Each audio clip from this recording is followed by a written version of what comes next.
Party ఇది Bharatiya Janata party అంటే కార్యకర్తల పార్టీ 14 కోట్ల కార్యకర్తల బలం ఉన్న పార్టీ 2 కోట్ల క్రియాశీల సభ్యులు ఉన్న పార్టీ 240 లోక్సభలో 100కు పైగా రాజ్యసభలో ఎంపీలు ఉన్న పార్టీ దేశవ్యాప్తంగా 1500 మంది ఎమ్మెల్యేలు ఉన్న పార్టీ దేశవ్యాప్తంగా 170 ఎమ్మెల్సీలు ఉన్న పార్టీ అదేవిధంగా 20 రాష్ట్రాల్లో ఎన్డీఏ ద్వారా అధికారంలోనూ 13 రాష్ట్రాల్లో భారతీయ జనతా పార్టీ కాషాయ దళం ఇవాళ అధికారంలో ఉంటుంది.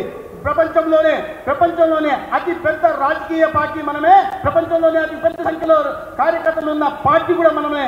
ఇది సిద్ధాంత ప్రాతిపదిక మీద పునాదుల మీద నిర్మాణమైన పార్టీకి మాత్రమే సాధ్యమవుతుంది. అది అందుకనే భారతీయ జనతా పార్టీకి మాత్రమే సాధ్యమవుతుందన్న విషయాన్ని నేను ప్రజలకు మీ ద్వారా తెలియజేస్తున్నాను. मित्रों, मैं एक बात और बताना चाहता हूं कि मोदी जी के नेतृत्व में देश ने 11 साल में कितनी प्रगति की है.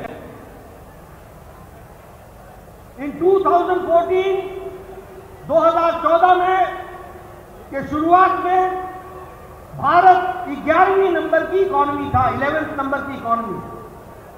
अंडर प्राइम मिनिस्टर मोदी's leadership, India became the 5th largest economy. Later we became 4th largest economy, and today we are aspiring to become the 3rd largest economy of the world. 3rd largest economy. हमें ये भी ध्यान में रखना चाहिए कि अभी IMF ने, इंटरनेशनल मॉनिटरी फंड ने, भारत को इकोनॉमी में ब्राइट स्पॉट कहा है. That Indian economy has a bright spot.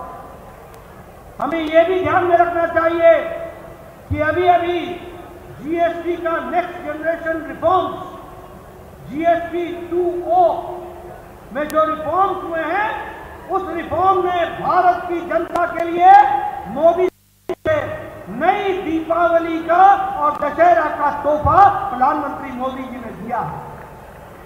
अब जीएसटी सिर्फ 2 स्लैब में होगा, 1% पर और एक 18% पर. और दैनंदिन जीवन की चीजें उसकी जीएसटी 5% होगी और दूसरे गुड्स की 18% होगी.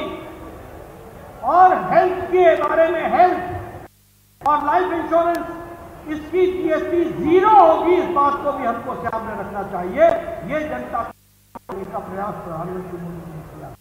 2014లో నరేంద్ర మోడీ గారు ప్రధానమంత్రిగా బాధ్యతలు చేపట్టిన నాడు ఈ దేశంలో ఆర్థిక పరిస్థితి ఎలా ఉందో మనకు తెలుసు. అతి దయమైన పరిస్థితుల్లో ఒక దివాలా తీసిన ఆర్థిక వ్యవస్థ మన దేశంలో ఉండేది. మనం ప్రపంచ దేశాలతో పోలిస్తే 11వ స్థానంలో ఉన్నాం. కానీ ఈ 11 సంవత్సరాల అద్భుత పాలన కారణంగా, సమర్థ పాలన కారణంగా, ఎన్నో చారిత్రాత్మక నిర్ణయాల కారణంగా ఇవాళ మన 5వ స్థానానికి, 5వ స్థానం నుంచి 4వ స్థానానికి, 4వ స్థానం నుంచి 3వ స్థానానికి ప్రపంచ ఆర్థిక వ్యవస్థలో అతి పెద్ద ఆర్థిక వ్యవస్థల్లో వచ్చామన్న విషయాన్ని మనకు తెలుసు. దాని కారణంగా ఇంటర్నేషనల్ మానిటరీ ఫండ్ IMF ఏదైతే ఉందో ఆ సంస్థ అనేది భారతదేశం ఆర్థిక వృద్ధి రేటులో ఒక వెలుగు రేఖలాగా ప్రపంచం ముందు ఆవిష్కరింపబడిందన్న విషయాన్ని IMF చెప్పిన విషయాన్ని మనం గుర్తు చేసుకోవాల్సింది.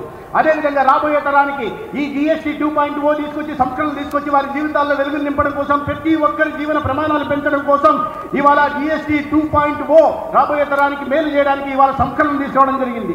దాని కారణంగా ఇవాళ దేశం మొత్తంలో సెప్టెంబర్ నెలలోనే దసరా, సెప్టెంబర్ నెలలోనే దీపావళి వచ్చిన విషయాన్ని కూడా ఇవాళ దేశ ప్రజలందరూ కూడా హర్షిస్తున్న విషయం కూడా తెలుసు. ఇవాళ గతంలో లాగా కాకుండా 4 స్లాబ్లు కాకుండా 2 స్లాబ్లు మాత్రమే ఉంటున్నాయి. 5% ఉంటుంది, 18% ఉంటుంది. నిత్యావసర వర్కులు ఏమున్నాయో 5%లో ఉంటాయి. ఇతర గూడ్స్ అన్ని కూడా 18% ఉంటాయి. అన్నిటికన్నా ముఖ్యంగా మనం మాట్లాడుకోవాల్సిన విషయం ఏంటంటే ఆరోగ్య బీమాకు సంబంధించిన GST 0గా ఉంటుంది. ఈ దేశంలో ప్రతి ఒక్కరి ఆరోగ్య సంరక్షణ చేపట్టడమే ప్రధాని నరేంద్ర మోడీ గారి ప్రభుత్వ లక్ష్యం కూడా ఈ సందర్భంగా మీకు తెలియజేస్తున్నాను. मित्रों, अगर हम बताएं तो चाहे डिफेंस हो, चाहे हमारी इकोनॉमी हो, फिर चाहे हमारे एक्सपोर्ट्स हो, फिर चाहे हमारा मैन्युफैक्चरिंग सेक्टर हो, हर एक सेक्टर में भारत ने प्रगति की है. आज एम्यूनिशंस में भारत 88% सेल्फ सफिशिएंट हो गया है. आज डिफेंस एक्सपोर्ट्स हमारा 7 टाइम्स बढ़ गया है. आज अगर हम बात करें तो विकास के दृष्टि से मेडिसिन में हम दुनिया के फार्मेसी बन गए हैं. और देश की प्रगति के लिए अगर हम ध्यान में रखें तो आज भारत 92% मोबाइल भारत अब प्रोड्यूस कर रहा है, मैन्युफैक्चर कर रहा है, ये भारत की तस्वीर बनी। मित्रों, मैं ये भी बताना चाहता हूं कि भारत विकास की दृष्टि से कोई भी कसर नहीं छोड़ रहा है प्रधानमंत्री मोदी जी के नेतृत्व में।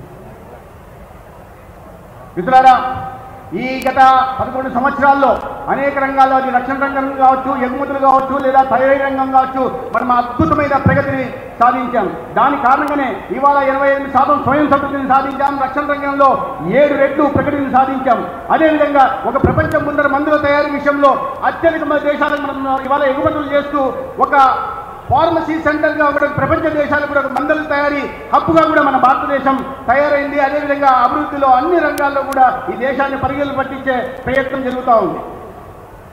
मित्रों, मैं एक बात और बताना चाहता हूं कि मोदी के नेतृत्व में और चंद्रबाबू नायडू के नेतृत्व में आंध्र प्रदेश भी पीछे नहीं है। आंध्र प्रदेश ने भी तरक्की की है। आज आंध्र प्रदेश में नेशनल हाईवे डबल हो चुके हैं।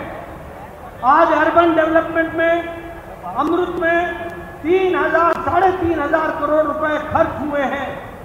स्मार्ट सिटी में काकीनाडा, तिरुपति, अमरावती में लगभग 2,046 करोड़ रुपए खर्च हुए हैं। पोर्ट्स और फिशरीज में 2,500 करोड़ रुपए में 14 पोर्ट प्रोजेक्ट्स पर काम चल रहा है। सागरमाला में 8 फिशिंग हार्बर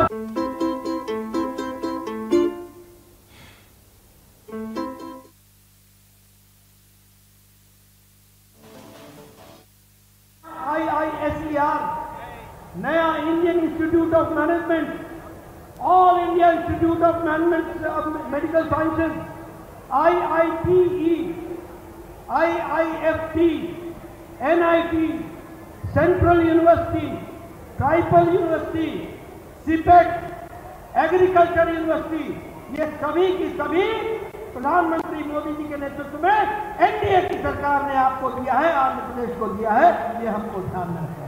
మిత్రులారా, నరేంద్ర మోడీ గారి నాయకత్వంలో వారి సమర్థ పాలనలో కేవలం భారతదేశం మాత్రమే కాదు, ఇక్కడ చంద్రబాబు నాయుడు గారి నాయకత్వంలో, ఒక దార్శనిక నాయకత్వంలో ఆంధ్రప్రదేశ్ కూడా ఎన్డీఏ ప్రభుత్వ ప్రగతి పథంలో నడుస్తూ ఉంది.